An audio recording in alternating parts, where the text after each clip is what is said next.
Is that better?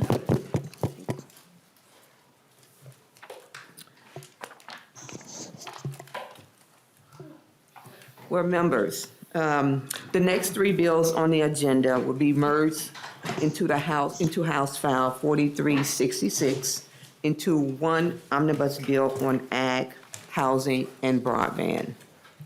We're doing this to line up with the Senate for Conference Committee.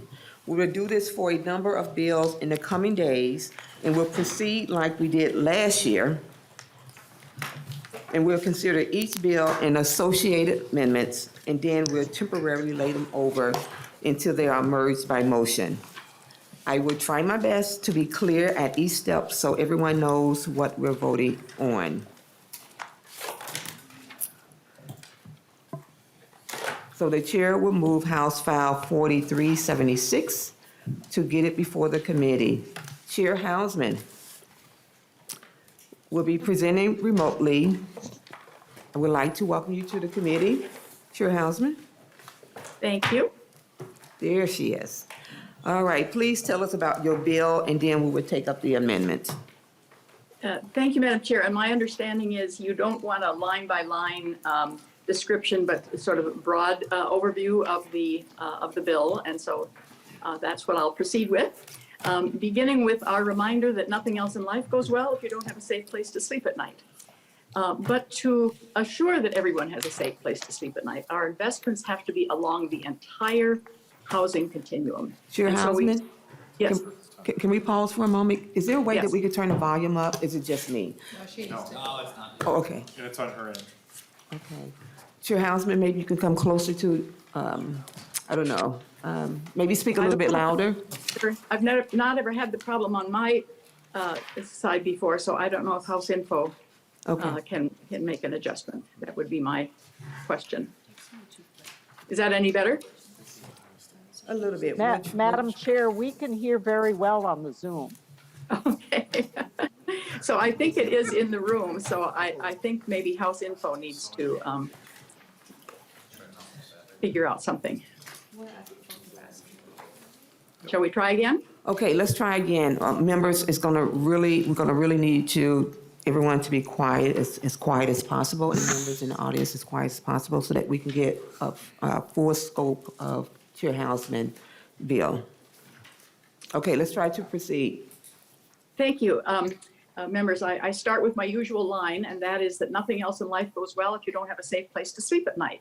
But to assure that everyone has a safe place to sleep at night, our investments have to be along the entire housing continuum. And that's that broad goal, I think, is what we had before us as we shaped our bill. But under that, several other broad goals. We have to build more homes that Minnesotans can afford. And one of the tools that's in this bill that is the housing infrastructure bonds, an appropriation bond. It's a new tool that we began to use in 2014. And it allows us to partner with nonprofits, Lutheran Social Service, Catholic Charities, Common Bond, Beacon, Aon. And by partnering with nonprofits, we leverage private dollars. I think for every dollar of state money, it's something like $3 or $4 of private money. So that has been a very good tool for us. Why $400 million? Because Minnesota Housing tells us that they say no to 3 of every 4 requests.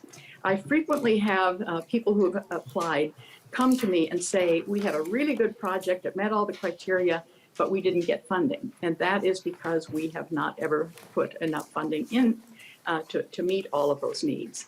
And so that's the rationale behind that number. We want to reduce costs for renters, and we want to create more homeowners. We need both rental assistance and down payment assistance, and that was before us. We have to save the affordable homes we already have. Finding and saving naturally occurring affordable housing is half the cost of building new.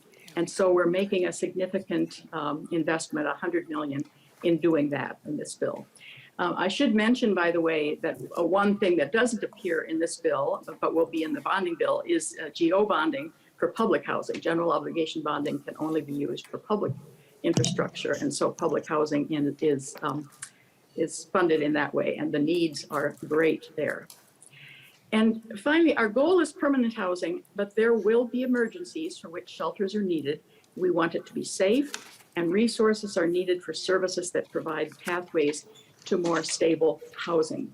So 400 million for housing infrastructure bonds, 100 million for naturally occurring affordable housing, and then 50 million for down payment assistance for first generation homeowners. We know there's a gap there. If your parents or grandparents were already likely homeowners, it is more likely that you, because of resources or education or experience, are more likely a homeowner.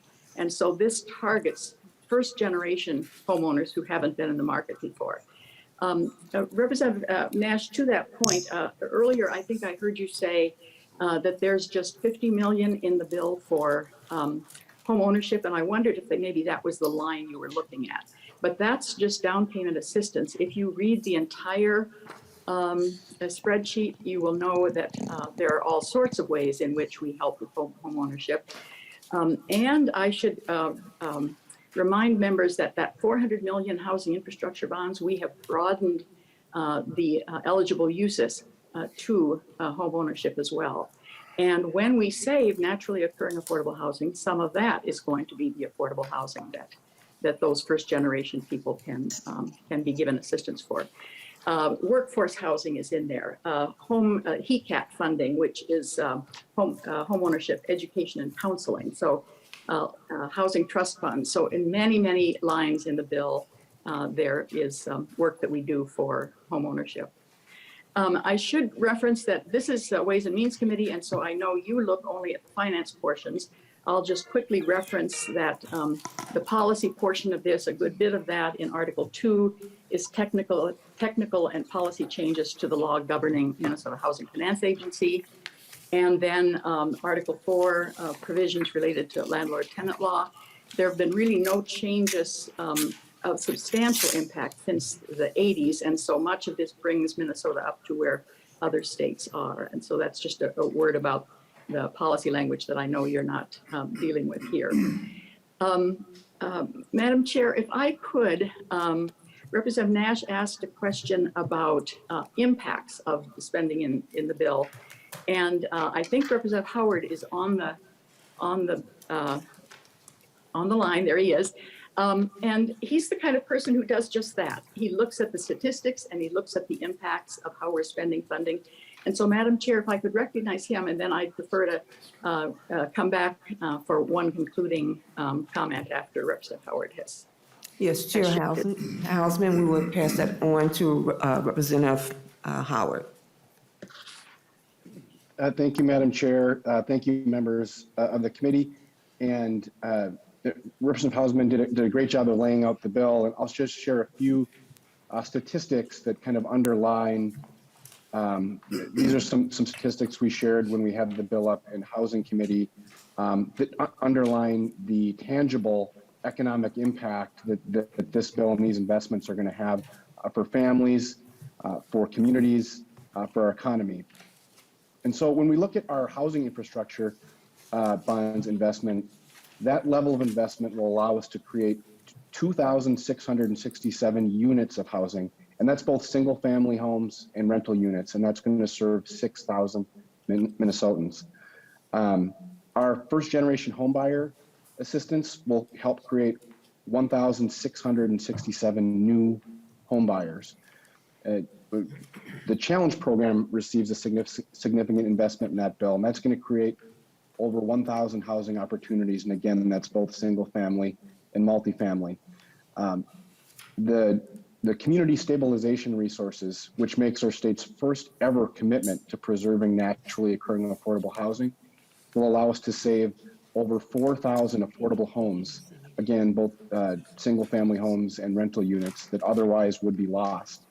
And over 20,000 renters will benefit from the rental assistance that's included in this bill.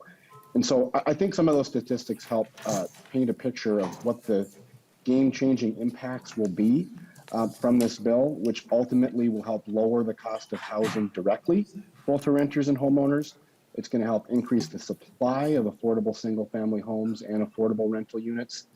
and help us preserve the affordable homes we already have, which will prevent evictions and displacements. And so it's really a strong bill with meaningful investments it's going to help make housing more affordable, reducing costs on what for most families is their biggest line item in their budget, the cost of housing. And so it would make sense for us to be making these investments and getting behind them together. Thank you, Representative Howard. Madam Chair, I just thought that was a helpful way to kind of connect with our earlier conversation about when we see this level of funding, what are the impacts? What difference does it make? And I thought that might be helpful. I do want to talk about one other issue, which is not the contents of the bill, but the process. I understand what that earlier discussion was about needing to meet the Senate structure. I will say that for housing, I just have to implore you to rethink that. So those of you on this committee, you're actually making this decision. You are going to vote today whether to fold these three bills together. And is that a good idea? I can tell you, I frequently talk to members of the public who watch the state do that and the federal government, where we link everything together into one big package and then have problems passing the whole package.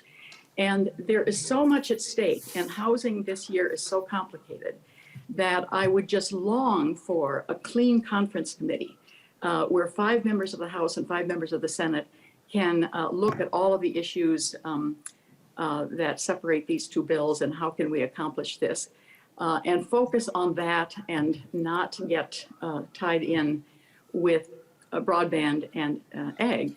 So I would, I'm just looking at all of you saying, you're all going to vote today to do this. Did anybody ask you, how do you feel about it? Are you able to tell members of the public why we did this, how it leads to a better outcome, a better process? So I would hope there's at least some discussion after you've heard the three bills, whether that really is a wise course of action to unite all three of these bills. Representative Petersburg, I remember when I was in transportation, because transportation is one of those that's going to be linked, and I was describing this, and your comment was, well, that means there will be conferees who will never have heard the bills. Yes, that's right. That's exactly right. And so I just hope that there's some discussion today about whether it is wise to link all three of these bills and not give them clean conference committees on their own, where 5 people in the House and 5 people in the Senate, all whom have heard the housing issues, are able to conferee the outcome. That's my request of members of this committee, that there's at least some question of whether is it a good idea and should you be doing that. Madam Chair, that's a quick overview, and we can. I think you have an amendment. Well, thank you, Chair Hausman. That was a great overview, and Representative Howard, we appreciate your input into that overview too. So we do. Representative Garofalo, you have the H4376A113 amendment. Please move it and explain what you're proposing. Thank you, Madam Chair. But before I move that amendment, I want to thank my colleague, Representative Hausman, for her comments regarding the centralization and consolidation of bills. Certainly, this is not a DFL nor a Republican problem. This is something that has been going on for multiple years. In fact, it's been going on for multiple decades, where we have seen fewer and fewer bills being centralized into lawmaking. Our nonpartisan staff has an excellent amount of data out on the House website showing this. Just one statistic that really is truly shocking that I want to share with people. If you look at the number of bills, individual laws that were enacted in 1973 and 1974 combined, those number of bills, that equals the number of laws that the legislature has passed. These are actually signed into law by a governor. That equals the same number of laws that we've passed over the last 11 years combined. That's the level of centralization and consolidation that has taken place. And it has reached, in my opinion, it has reached a tipping point now where we are actually seeing this erode the ability of the legislative branch to function. We are seeing now that this three-legged stool of checks and balances of separation of powers is eroding the legislative branch to that standpoint. And Madam Chair, I want to make sure that this is not a criticism of the DFL. This has been a multi-decade trend. It just keeps getting worse. But I do think, and I do believe that we reached a tipping point in the last 2 years for various reasons. And I do want members of the DFL to know that this member, and I don't want to speak for anyone else, that this member views it very seriously, and that I think that 2023, regardless of how the legislative elections turn out this year, I think you're going to see substantial reform in that area. And if I can't make the case to those in the government affairs community about this being a matter of good government and transparency, I'll just make this case to you, that increasingly the people who pay the bills for those in government affairs are being told the same story at the end of session. They're being told, there's 3 people in a room, they're making all the decisions, we can't get into the room, we can't get them to change their minds. And the people who are paying the bills are looking at their government relation folks and they're saying, well, then why the heck am I paying you all this money to be there for 5 months or 12 months out of the year if no matter what, 3 people end up making the decisions at the end of the session? So if I can't make the case to you on a good government and clean government argument, for those in the government affairs community, maybe you might want to look at this from a job security standpoint, that perhaps that's a course of action. But Representative Hausman, I just wanted to thank you for your comments on that. Again, this is both Republicans and DFLers share the blame in this problem, but we have reached that tipping point, and if we do nothing, we're going to end up like Washington. Okay, we're going to end up like Washington, where they don't even pretend to do their job. They pass one bill, and member involvement is little. So thanks for letting me get in my soapbox, Representative Hausman. You're 100% right, and I hope that it's easy for us in the minority party to stand up and criticize that. I understand in the majority party it's more challenging to do that, but I want to let you know this member is sincere about that regardless of what status Republicans have in the 2023 session, I do think you're going to see a lot of change in that area. So just pivoting to the amendment, Madam Chair, before we do that, is Joe Harney from House Fiscal Staff here? Yeah, Yes, he is. and Mr. Harney, I want to apologize to you. I don't like to correct a mistake when House Fiscal Staff does it, but clearly you've made a mistake on your spreadsheet here, because I'm looking on the second page on the bottom, and this says that this is a 183% increase from current law in spending. Now, even by Democrat standards, they're not really here before us with a spending bill that increases spending by 183%. Tell me you made a mistake in the spreadsheet there, Mr. Harney. Tell me that I'm correct, that my friends in the Democratic Party they're having an increase, but just not a 183% increase. Before Mr. Harney speak, Representative Garofalo, did you move your amendment? Not yet, but I'm building a base for Oh, you're moving the building amendment. on Thank it, you. okay. Please, go ahead. Chair Moran, Representative Garofalo, the House file before you has a net spending increase. The net spending in fiscal year 22-23 is $355 million to Minnesota Housing Finance. Of that, that's a 183% increase from the current February forecast base in fiscal year 22-23 of $125 million. All right, well, Madam Chair, clearly, once again, when a member says something's wrong, House staff is always right. I apologize for that, Mr. Harney, that you are in fact correct. A 183% increase in spending in this bill. Thank you. That was just, I thought you were going to be sitting at the testifier table. I didn't mean to have you called up like that. But Madam Chair, I think that's an important context to understand as I move the A13 amendment, and I request a roll call amendment on that, please. A roll call has been requested. Madam Speaker and members, Madam Chair and members, we have in the city of St. Paul something called rent control. I prefer to call it the St. Paul Housing Destruction and Public Policy Destruction Act. What it has done is caused incredible damage to the housing market in the city of St. Paul. Over 3,300 units have been frozen as a result of this municipal ordinance that has imposed rent control. This is $1 billion of investment in housing in a sector of the economy at a time where we are coming out of the pandemic and we need more supply and more housing. This ordinance has done this. Now, you may ask, well, how did this happen? How did the voters of St. Paul make this choice? Well, in a low turnout election, less than 10% of St. On voters decided to impose a 3% cap on rent control in their territory.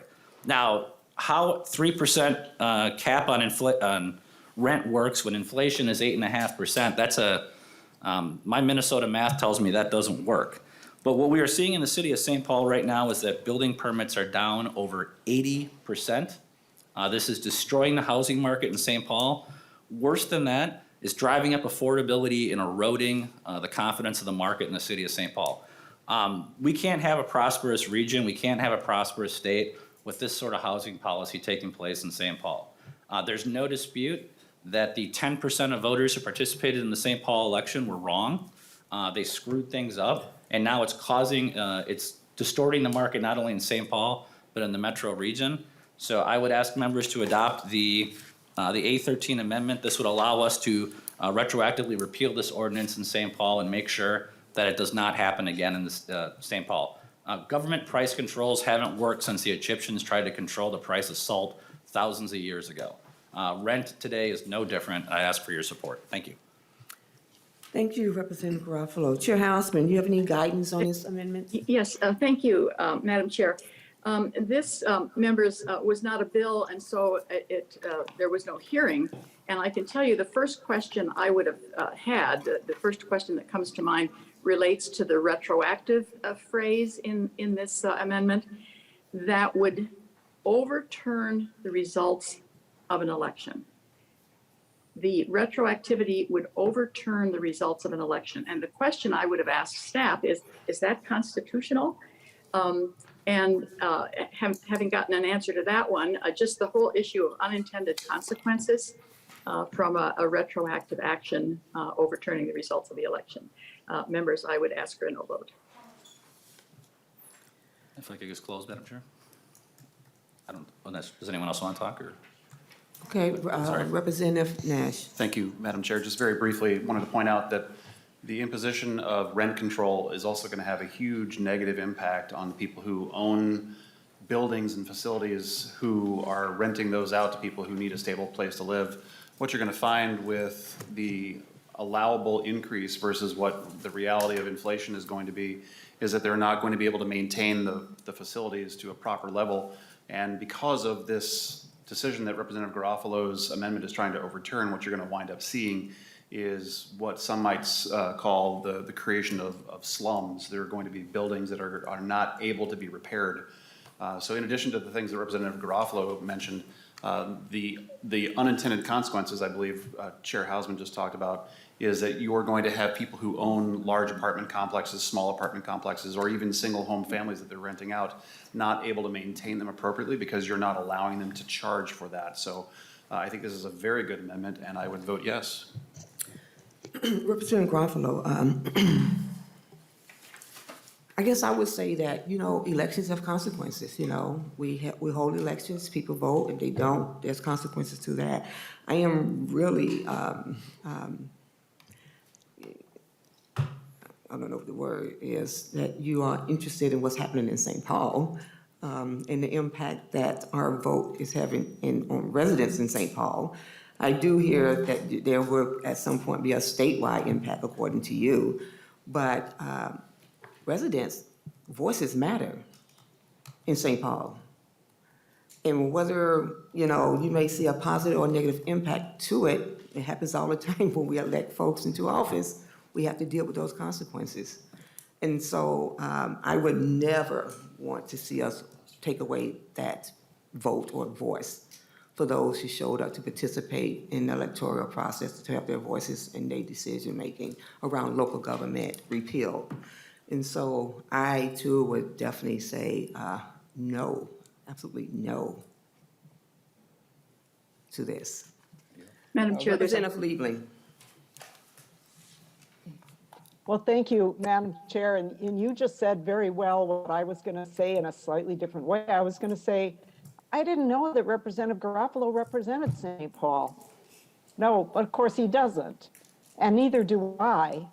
And, it would be one thing if the St. Paul delegation was asking us to do something that impacted St. Paul. But it used to be that Republicans were for local control.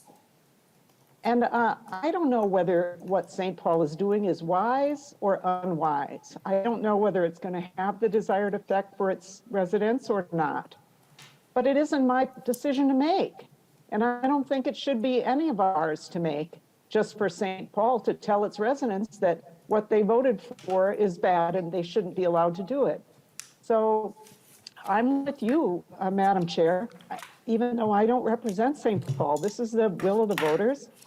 And if it turns out to be a bad decision, that will be very unfortunate, but hopefully it will be remedied within St. Paul. So I certainly am going to vote no for this. And, I just hope that Representative Garofalo's community doesn't do things that some of the rest of us don't like, because if we get in the habit of going to each other's communities and trying to make decisions for the elected leaders and for the voters of those communities, I mean, that could just really open a can of worms. So thank you, Madam Chair. Okay, Representative O'Neill. Thank you, Madam Chair.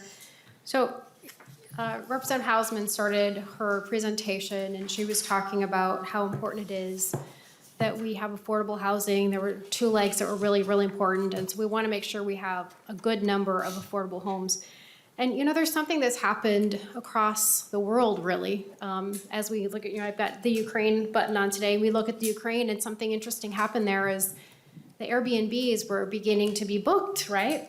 And so people were finding a way to send money to Ukraine because of Airbnbs. So anytime I travel anymore, I use Airbnb or Vrbo. And what that has done, so I just went to Florida, and when I was there, I was talking to a server, and she was saying the area we stayed in is just dramatically being changed right now. And so many of the affordable homes that they used to live in are now being converted to Vrbo or Airbnb, because the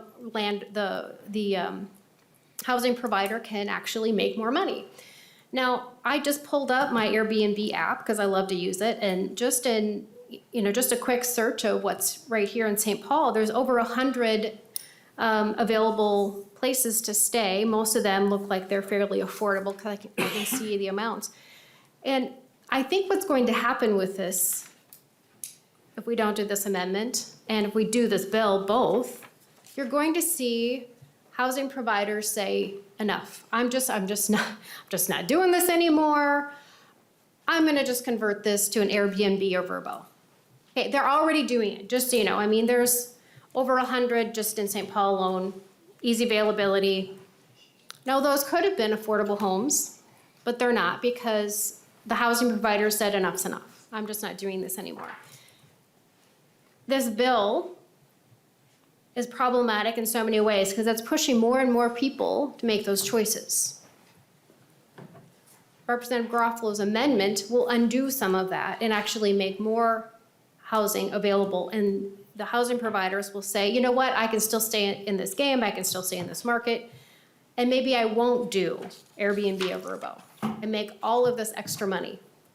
Now, they might do it anyway because the economics really work out in their favor, but do we really want to push them in that direction? I think the Garofalo amendment will help dial some of that back, but the bill unfortunately pushes it really, really far. Like, we haven't heard all the totality of this bill, but there's some really bad policy in this bill, which we will get to later. But we are literally pushing housing providers into a horrible decision to say, enough. I'm just gonna do Airbnb or Vrbo. I'll make 4, 5, 10, whatever times doing it that way. And yes, it has its issues as well, but I think this is just one small measure to hold on to some of the affordable housing that we actually have, so that the housing provider can make a different choice. Thank you, Madam Chair. Is there any other? Madam Speaker. Representative Miller. We keep calling you speaker today. I apologize, Madam Chair. This is, I don't know, this is kind of a weird thing, but we talk about things sometime in committee that's in a vacuum. And one of the things that we forget about in this case is if you're saying, well, let St. Paul run to their own devices on this, good or bad, let them do what they want, that'd be fine. But next year I'm gonna see a bill that bails them out for X amount of millions of dollars that then I have to vote on. Then we have problems with housing in St. Paul, and the only way we can fix it is to layer more money on it. There's this repeated effort where government seems to screw things up, and then it causes a problem for people, and then we bail it out with money. wash, rinse, and repeat. And so I don't know if Representative Garofalo's amendment addresses all of that, but it certainly makes me feel better that we are not just allowing this process to continue. I don't know if it's the best fit, but if I'm gonna have responsibility to vote for hundreds of millions of dollars, which actually what, a lot of the housing bill today is because Minnesota has screwed up the housing market. The state of Minnesota has screwed up the housing market. So we're putting more money on it. So again, I don't know if this is an amendment that fixes everything, but at least it kind of puts a stick in that cycle to say we can't keep doing this. So I think people should definitely support Representative Garofalo's amendment. So thanks for bringing it forward.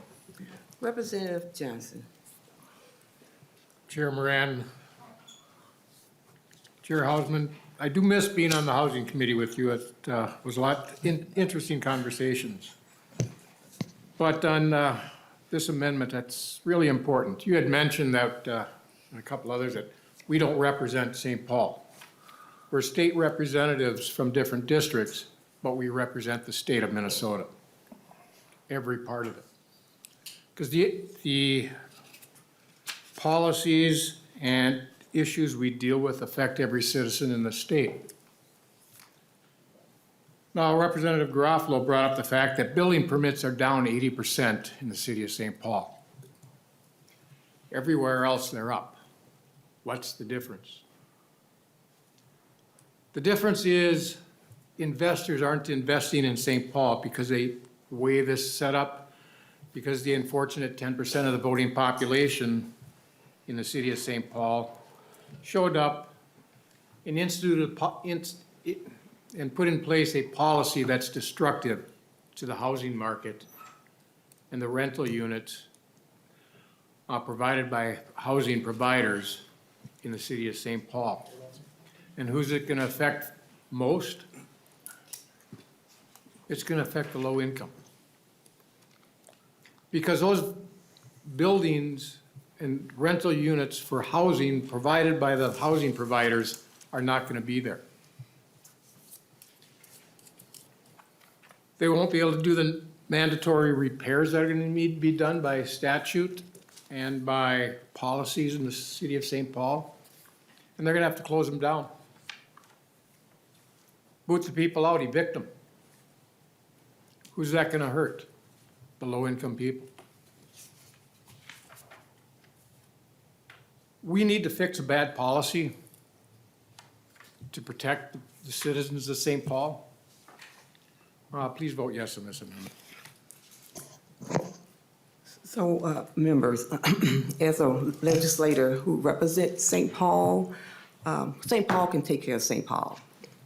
When voters went to the poll to vote for rent control, they knew exactly what they were doing. And, you know, we represent the voices of the low income, those who may be evicted, landlords who don't do mandatory repairs. We represent those individuals and families. We do. And I just think this is the grossest amendment I've ever seen, trying to overturn someone's vote and voice. I've never think that the legislature can come down into a local community and say to that community, your vote does not matter. You made a mistake. We believe you made a mistake, and we're going to take that back. It's like, to me, it's like, how dare you? That's how I feel. So I'm just, you know, people, votes and choices matter. And St. Paul can take care of St. Paul and deal with those consequences of that decision, of that vote. From city council to the mayor to county folks to state representative. We can take care of St. Paul. And when we come to ask you guys to take care of St. Paul because we've been impacted in a very negative way, we don't want to help out. This is not one of those times we're asking you to help us out. I think it's Representative Nash. Thank you, Madam Chair, and just rather tongue-in-cheek, understanding your statement that St. Paul can take care of St. Paul, are you voluntarily removing St. Paul from the LGA rolls? because the state does provide for St. Paul through LGA and many other ways. Just asking if that's your intent. Well, I do know St. Paul take care of the rest of the state also through our taxes. The big cities is collecting these taxes that support the rest of the state also. And so what I am appalled about Representative Nash and Garofalo is not, it's taking away people's vote and voice. So I'm only standing on that piece, and that piece only, of thinking that we as legislators can take away that local vote and voice in decision-making processes that people showed up and took their time to participate in. It's just that, I'm not making anything big or small about it, but just that piece, because I think it matters. I think it matters. Representative Garofalo. Thank you, Madam Chair. In closing, I just want to point out to members that the repeal of this ordinance is something that's supported by the local 49ers union as well as the Carpenters union. There's a broad cross-section of housing providers in our region who have recognized the destruction of this policy. Again, $1 billion in investment is frozen as a result of this. And I guess I am happy to hear, I did not hear any members of the DFL today defend this policy or try to articulate that somehow it's working, that somehow it's controlling prices or encouraging investment, because obviously that would be totally false. So I am thankful for that. But what I did hear today is I heard from a DFL majority that says as long as they're in charge of this place, they're not going to address this problem. And so you can deal with it today, or my Republican colleagues and I can deal with it next year. But I think that making the case to the Carpenters Union, the 49ers, and the housing providers across our state that you are not going to touch or solve this problem, I don't think that's really a good position to have, and I think we're better off fixing it. Thank you, Madam Chair. I would ask members to support the amendment. All right. The 813 amendment is before us. All those in favor? You want to do a roll call? Okay. A roll call has been requested, so the 813 amendment is before us. Ms. Anna, please take the roll call. Take the Chair call. Moran. No. Chair Moran, no. Vice Chair Olson, excused. Representative Garofalo. Garofalo, yes. Garofalo, aye. Representative Albright. Aye. Albright, aye. Representative Becker-Finn. Nope. Becker-Finn, no. Representative Bernardi. No. Bernardi, no. Representative Ecklund. No. Ecklund, no. Representative Hansen. No. Hansen, no. Representative Hassan. Absolutely not. Hassan, no. Representative Hertas.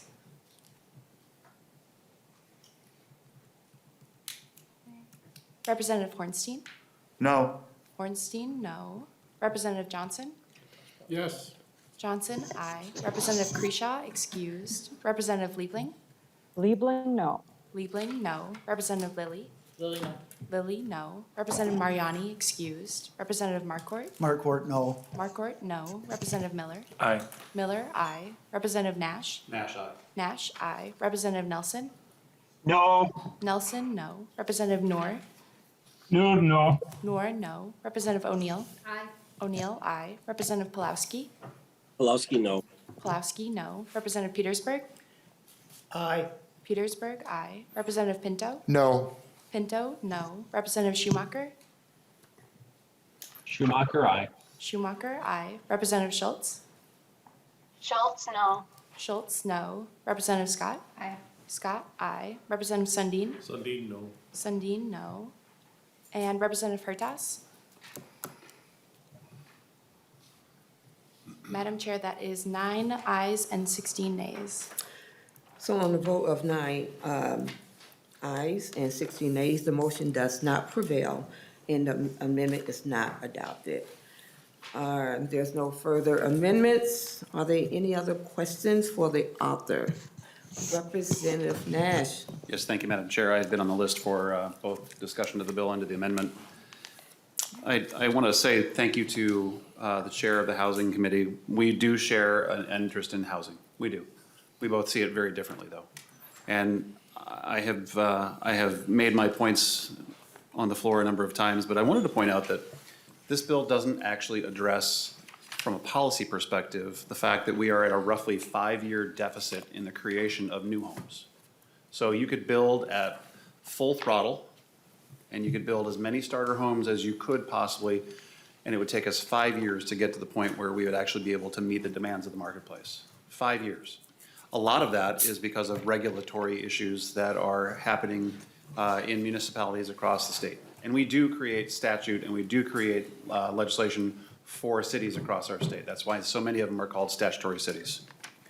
But nowhere in this bill really do we address ways to make it easier for builders to meet the needs of the people who wish to live here. We don't.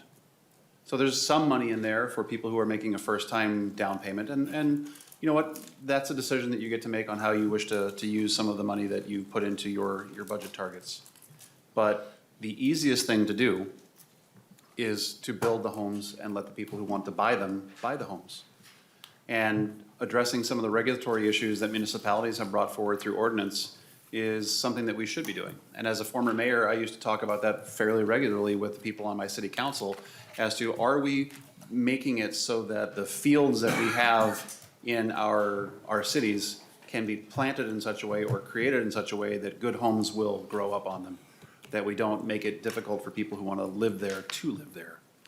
Well, what I feel is, if you look at many of the things that are happening in ordinances across the state, is that we are finding that additional costs are being layered onto the homes, and it is making it unbelievably difficult for people who wish to buy a home to buy that home. And you've heard me talk about this metric in the past. For every $1,000 that is added to the price of a home, you are pricing out 4,000 people from the potential market. So every $1,000 increase, 4,000 people drop out. So I see that this is I think it's a 183% increase over spending from the previous bill. We can't spend our way into building more homes. There's just no way that's ever going to work. But if we remove regulations that are the impediment to people who want to come here and build homes, we will see them do just that. So similarly, I've seen that the money to prevent the homelessness, and I think homelessness is a worthy thing for us to get rid of. Once again, we can't spend and spend and spend and hope that that's going to be the magic bullet or the silver bullet. It's just not. It's much more complicated than that. And I'm troubled by the fact that we have been beating this drum on ways to address the housing problem. And as the person who chairs, again, with Senator Dietzick, the Legislative Commission on Housing Affordability, we've had a lot of really good ideas, and some of them come from your side of the aisle. So Representative Ecklund has had a number of pieces of policy provision in bills that I've carried in years past or I've had as amendment. You vote them down. You actually go out of your way to vote them down. So we're not actually having a frank conversation on how do we make housing more affordable or easier to obtain or attain or maintain. We're just going to write a giant check again and again and again, and Representative Miller was right. We just seem to make decisions and then, well, we'll cut you a check. We're going to cut you a check to hopefully make this problem go away. The market is an amazing thing. It is intensely powerful. And if you remove the impediments to the market performing the way that the market can perform, you will see more people building homes. The states that are directly adjacent to us have removed many of the impediments that we have here. And they are growing leaps and bounds. So when you see many of the people leaving your communities, going over the borders to different states because they can buy more home there or they can find a home there, or like my kids who have told me, our two oldest are not living in Minnesota. They said, Dad, I can't even begin to dream of affording a home in the state that I would like to live in. And members, that is our job. Our job is to set regulations and ordinances and things like that as elected officials that make it easier for people to achieve the dream that you've heard me call the North Star. So that my oldest kid lives in Montana. He says, Dad, I know if things go sideways, our home, our house is my North Star back to a stable place. I can always come home. You're not addressing that in this bill. It is just a laundry list of spending issues on things that aren't going to address the problem. It may be a temporary balm on some of these problems, but it's not fixing the root problem. And it's not just me who's saying this. It's not just the housing group that the chair of housing doesn't seem to like at all, but it is economists from both sides of the aisle. It is people who watch the markets. It is people who are on the boots on the ground, such as the realtors. It is people like the carpenters that Representative Garofalo has talked about. All of these people are raising their hands saying, if you let us do these things, good things will happen. And because it's baseball season, if you remember the best line from probably the best baseball movie, if you build it, they will come. If you allow people to build a house at an affordable rate, people who want to have affordable housing and make a long-term investment and sink roots into a community will and can do that, but it only happens if we have a housing bill that actually tackles those policies, not simply writes checks until the coffers are dry. Thank you. Representative Hausman.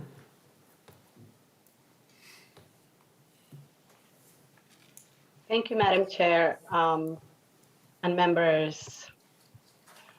I love listening to people talk about housing providers, especially my friends on the other side of the aisle. You guys make it sound like that's some charity program that gives away free housing. In my world, we call them landlords, not housing providers. I guess to each to their own. While I think this housing bill has some great provisions that support every level, every spectrum of housing need, I also think that it's missing a huge component on home ownership. We need to end homelessness. As someone who represented a district that's 86% renters and had, the biggest homelessness or encampments, I truly think that there is no reason why our fellow Minnesotans should be sleeping outside in the cold or in the hot summer days. I met a constituent of mine during the recess today, and she's a young woman who works with one of the churches in my district, and she was telling me the need for housing, and she said she's working with someone to find a shelter, and she called multiple shelters. And what broke my heart was she said some of the shelters told her that they have hundreds of people on a waiting list. These are emergency shelters. Hundreds of people on a wait list for emergency shelters. That tells you that there is a housing crisis that didn't happen overnight, that didn't happen because of the pandemic, but it happened because we have not spent, we have not invested in our communities, and we have not invested wisely on housing in every spectrum. I believe, home ownership is one of the, we're one of the worst states for home ownership. Minnesota home ownership amongst white households is roughly around 80%, while the rate for households of color is about 40%, leaving a gap of 40%. And if you look closer to that number, the Black Minnesotan home ownership is about 25%. There's a data out there that highlights that Black Minnesotans have lower home ownership rates today than they did in the 80s. Instead of making progress in the last 40 years on Black home ownership for Minnesotans of color and Minnesotans who are Black, we actually moved backwards. In 1980s, I was not even born in that time. That, my friends, is a shame. House File 3960 amendment included a comprehensive package of strategies to increase affordable home ownership production, including support HIPOC nonprofit developers to increase production, and none of it made it to the Housing Omnibus bill. Minnesota Housing supports the creation of just 100 affordable units for home ownership annually on average across the entire state. House File 3966 would have increased that number by 300 to 500 annually. There are currently less than 200 homes at 250,000 in the market in the Twin Cities. While down payment assistance and home ownership counseling are a good step towards home ownership, we also need inventory. Most critical component in the workforce and affordable home ownership program included in the Senate bill and the governor's budget recommendations. While there's only 10 million in the tax bill, while we know that the tax bill has not passed in the last 4 tax bills, no one seems to have to worry about that. Nothing currently in challenge or HIPS or community stabilization to specifically fund home ownership protection. I and many others advocates would like to see an amount set aside in these programs to support ownership production, including manufactured housing. Given the current market, if we do intend to get serious about addressing the racial home ownership gap, we need to invest $100 million now in producing affordable ownership. I do thank Chair Hausman for all her hard work on this bill and believe the $50 million down payment assistance would be extremely helpful, only if we had the inventory for people to purchase an affordable unit, and we do not. We support the idea of putting more funds on production and creating the American dream for many households of color of owning a home. Thank you. Thank you, Representative Hassan. So I don't see any further questions, but I'm going to open up. Okay, Chair Beckerfin. Thank you, Madam Chair. And I have been listening a lot, and this bill doesn't really get to the larger problem. I think it's a good bill, and there are a lot of good things in here that we haven't talked about, like banning housing discrimination based on public assistance, making sure that the internal temperature in your home in winter is 68 degrees. There's some really good tenant protection things, and we hear all those bills in the Judiciary and Civil Law Committee, and we haven't talked a lot about those, and so I wanted to lift some of that up. But I think, when we talk about the root problem, I think the root problem is viewing housing, instead of viewing it as a right that it is, in viewing it as a market to be capitalized on. And I think that really is the root of our problem when we talk about homelessness, when we talk about people not being able to have stable housing. I think if we want to talk about the root problem, I think, and it kind of goes along with that idea that housing providers and all these benevolent industries, there's profit being made there, and that's where it gets difficult. And so I think I just have to call that out, because I think at the end of the day, providing housing to our citizens shouldn't be a market, and it shouldn't be a way that people are getting wealthy. I've thought a lot about with refugees, and I think about when we have a situation like in Ukraine, the first thing we provide to a person is a safe place to be, food and housing, and healthcare. And we aren't providing those things to our citizens right now in the United States. And I think if we want to talk about root problems, I think that's sort of the root problem here, is not seeing it as the human right that it is to have a safe place to sleep at night, and thinking that the market is going to fix it, because it's not. So I thank the members of the Housing Committee. This is a good bill, and I look forward to voting for it. All right, any other questions or comments, suggestions? Okay, seeing no further discussion. Chair Hausman, do you have any closing comments?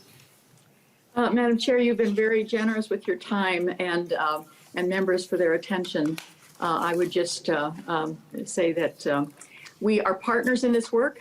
We need one another, and in this case, I appreciate your support. All right.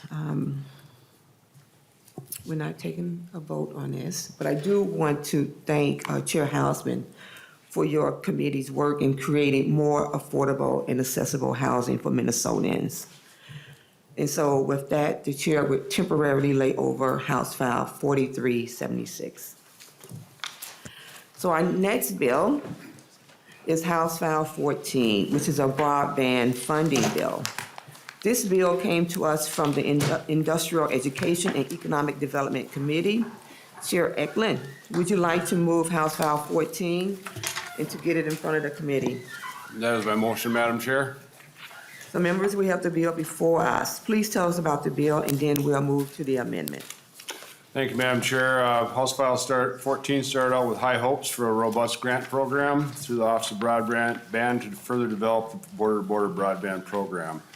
The bill has been adjusted several times over the past 2 years, and after today's amendment, it will be a one-time appropriation to the Office of Broadband for $25 million.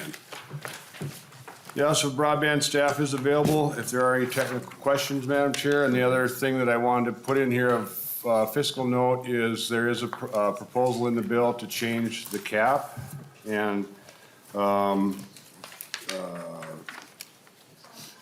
the fund can go from 50% to 75%, and the maximum grant can go from $5 million to $10 million. And we've also asked a report to come to the ranking members of the legislature to see if this is the right number or not.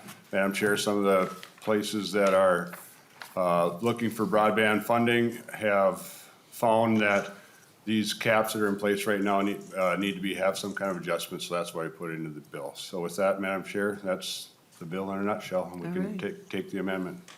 Thank you, Chair Ecklund. So Chair Pulowski, H0014A1 amendment is yours. Would you like to move the A1 amendment and tell us about it? Madam Chair, I'll move the A1 amendment. The A1 amendment reduces the $100 million to $25 million, and this is to meet the budget resolution that was just adopted by the Ways and Means Committee. Thank you, Chair Pulowski. Chair Ecklund, do you have any comments on the amendment? Well, I'm not real thrilled with the amendment, Madam Chair, but we'll take it. Madam Chair. Okay, Representative Garofalo. Representative Ecklund, would you support an even smaller number? Madam Chair, Representative Garofalo, no, I wouldn't, so. Well, members, seeing no further questions, the A1 amendment is before us. All those in favor say aye. Aye. Opposed, Aye. nay. The motion prevails and the amendment is adopted. So a roll call having been, is there a roll call? Since there are no other pre-filed amendments on this bill, House File 14 as amended is before us. Are there any questions or comments?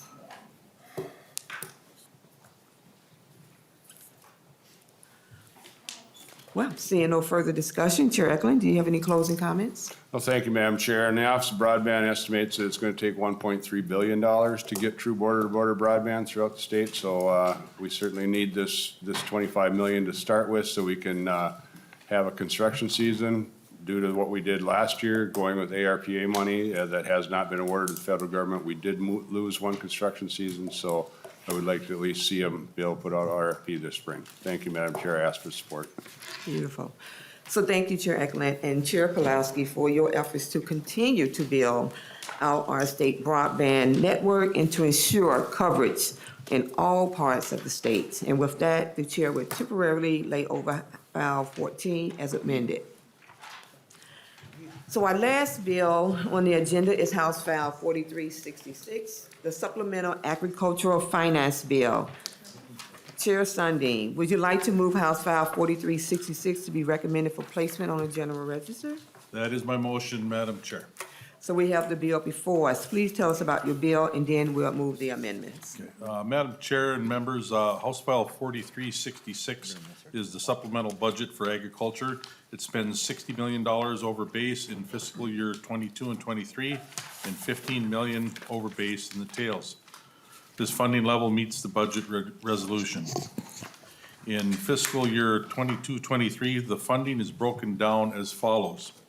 $56.6 million to the Minnesota Department of Agriculture for a series of current and new initiatives. This includes $3.6 million revenue adjustment to account for the new separate food handler vending machine inspection account. $3.4 million in fiscal year 23 to the Agriculture Utilization Research Institute. The bill contains a number of initiatives and represents the work of all members of the committee, as well as the Department of Ag, the Agriculture Utilization Research Institute, and the Board of Animal Health, and initiatives from various groups and the public. It builds on established programs in traditional production agriculture. It invests in areas that haven't really been fully developed yet, and it responds to emerging issues critical to our state. There's several highlights I'd like to share with you, and details can be fleshed out as needed. First highlight would be 4.5 million in fiscal '22 to the Department of Ag for emergency response and preparedness. I will share with you, being prepared and ready to respond to ag emergencies is central to the role of the department and the Board of Animal Health. But when emergencies appear, like we're now seeing through the high pathogenic avian flu, their role is magnified. This funding will be critical to our state's response. There'll be 24.25 million for soil health and research, 5.2 million in fiscal '23 for initiatives to help to respond to livestock processing shortages, which impacts farmers and consumers alike.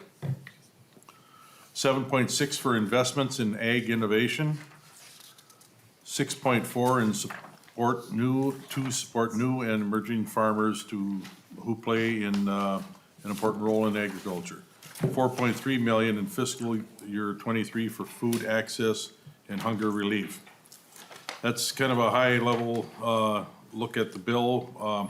I do have an author's amendment I'd like to offer, and then I'll be ready for questions. Okay, would you like, please, go forward and move the author's amendment. Thank you, Madam Chair. I will move the H4366A11 amendment. This amendment does two things. It deletes section 1 of Article 2. That's the language from a bill that's already been signed into law, so it's unnecessary to revisit it. And secondly, it deletes language that requires grain buyers to post their required financial audits or review on their website.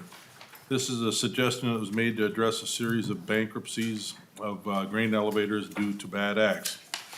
I think it's a worthy goal to provide access for information so farmers can exercise due diligence and protect themselves after hearing discussions in committee about requiring private companies to provide private information publicly and discussions with the MDA. I think this is an issue that still needs a little work, and perhaps other strategies need to be looked at next year. I'll be glad to help then. Neither of these issues has a fiscal impact, and I'll ask for your support. I'm ready for questions. All right, members, any questions to the amendment? Okay, seeing no further questions, the A11 amendment is before us. All those in favor say aye. Aye. All opposed, nay. No. The motion prevails and the amendment is adopted.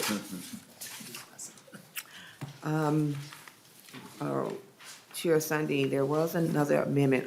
Would you like to introduce that one? Not at this point, no. Okay, thank you, Chair Sundin. Okay. So that's all we have for amendments. House File 4366 as amended is before us. Are there any questions or comments before we wrap this up? Representative Garofalo. Thank you, Madam Chair. Representative Sundin, I guess compared to the housing bill, this is less of an increase on a percentage basis. Can you tell us how much this is increasing spending within the budget? I don't have that number in my head right now, I'm sorry. Well, I think my back of the math calculations are that's about 81%. So you kept it under triple digits, Representative Sundin, so I think it's 81% increase in spending. I would say that's not enough. Okay. Madam Chair, members, for that and other reasons, I'll be voting no on this bill and encourage my colleagues to do the same. Thank you. Are there any other questions or comments? Seeing no further discussion.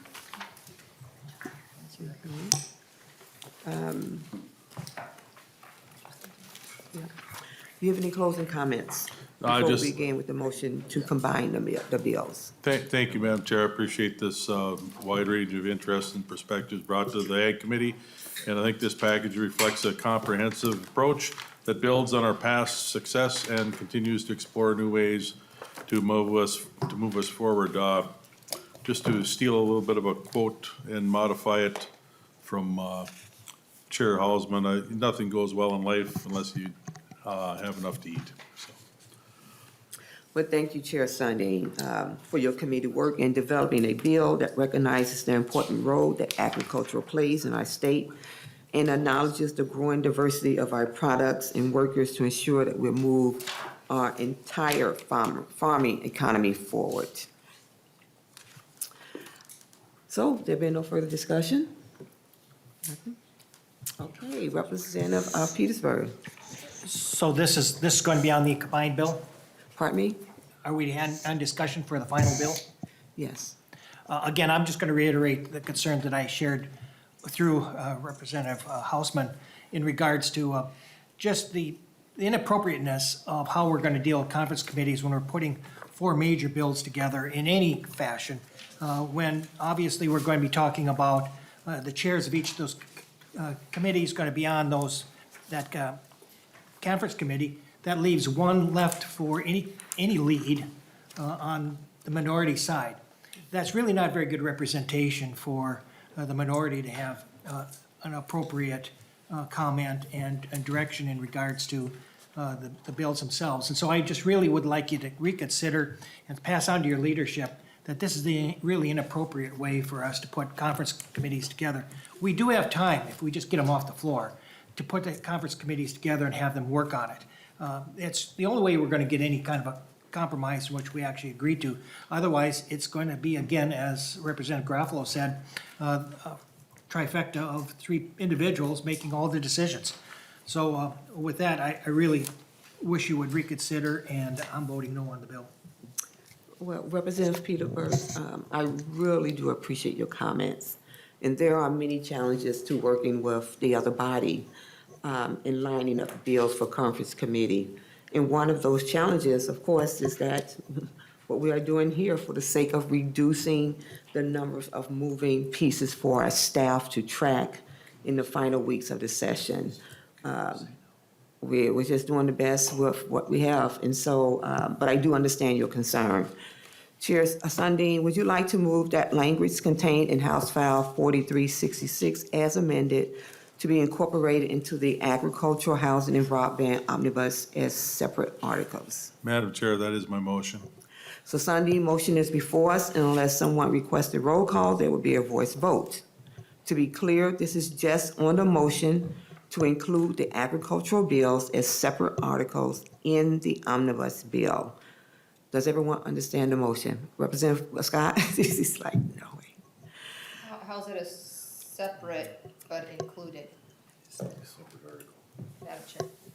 Just a separate article is what you're saying? Yes, Okay, yes. okay, I understand that. Representative Albright, you want to explain that for us? Just a separate article within the same omnibus bill. Yeah, I get that. Okay, thank you. So all those in favor of the motion say aye. Aye. All opposed say nay. No. The motion prevails. Okay, next, the chair will move that the language contained in House File 4376 be incorporated into the Agricultural, Housing, and Broadband Omnibus as separate articles. So the motion is before us, and again, this vote is just to add the housing language as separate articles to the omnibus bill. I'm going to do that for all three, just for clarity. So all those in favor say aye. Aye. Opposed, nay. No. The motion prevails. Okay, Chair Ecklund, would you like to move that the language of House File 14 as amended be incorporated into the Agriculture, Housing, and Broadband Omnibus as separate articles? That is my motion, Madam Chair. The Ecklund motion is before us. Does anyone do we understand the article, the motion? All in favor say aye. Aye. All opposed, nay. No. The motion prevails. So House File 4366 as amended is before us. The next vote will be the final vote on the combined package. Chair Sundin renews his original motion that House File 4366 as amended be recommended for placement on the general register, and that nonpartisan staff be directed to make any technical corrections and amend the title. This will be a roll call vote. Ms. Anna, please take the roll. Chair Moran. Aye. Moran, aye. Vice Chair Olson, excused. Representative Garofalo. Garofalo, no. Garofalo, no. Representative Albright. No. Albright, no. Representative Becker-Finn. Aye. Becker-Finn, aye. Representative Bernardi. Aye. Bernardi, aye. Representative Ecklund? Aye. Ecklund, aye. Representative Hansen? Aye. Hansen, aye. Representative Hassan? Hassan, aye. Hassan, aye. Representative Hertas? Representative Hornstein? Aye.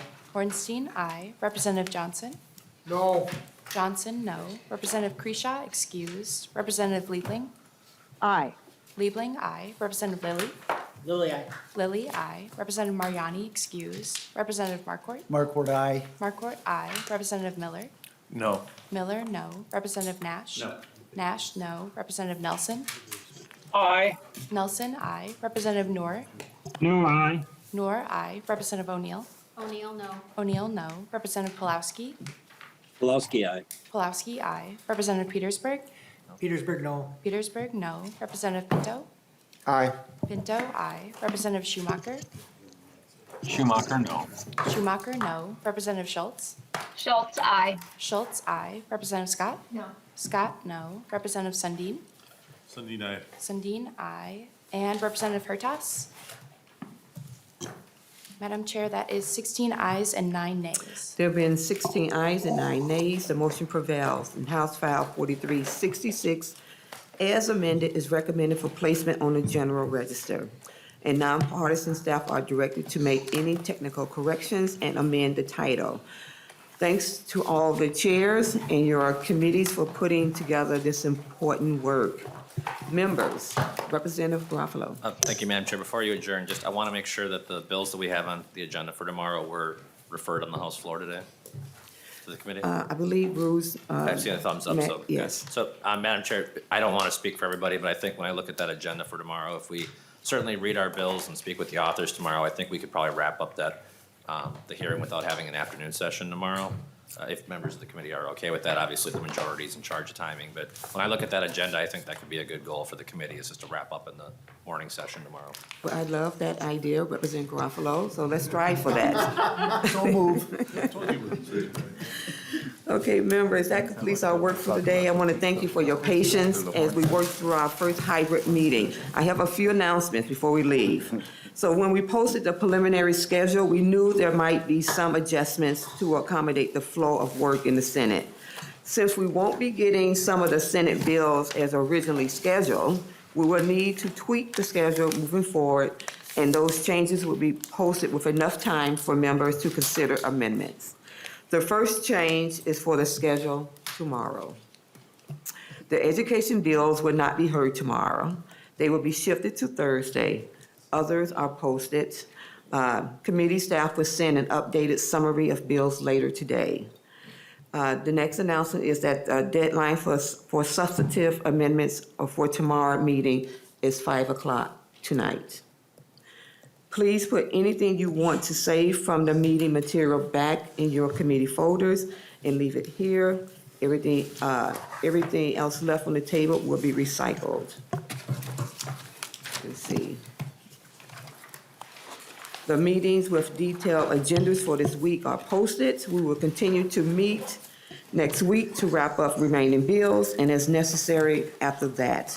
As we adjust to respond to the Senate schedule, it allows us to spread things out a bit. So be patient with us. We're trying to coordinate this work here.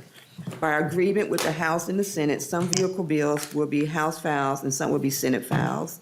And the reason is we're waiting for the Senate on some bills so the Senate files can get their second reading and be referred to Ways and Means rather than referred for comparison, which would slow things down even more.